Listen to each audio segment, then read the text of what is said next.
Market Monkey Terminal open interest tutorial. As you know, on this terminal, they have really powerful open interest. The main positive side is that you can aggregate entire data. Let me show you how you can set it up.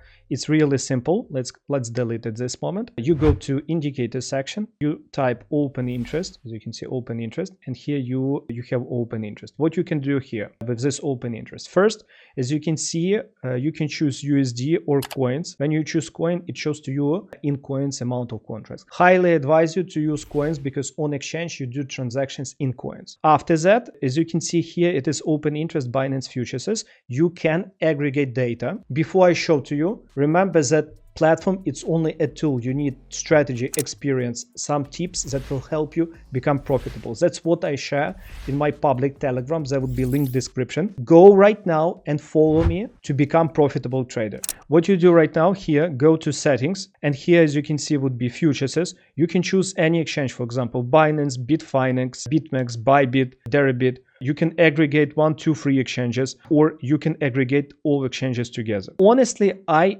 aggregate all exchanges because all of these exchanges, they are good. They show really good data. After that, when you added this aggregated open interest, remember that you can easily switch it between time frames. Additionally, you can use not only open interest, you can add other indicators, for example, delta or cumulative delta, for example, delta, volume, delta.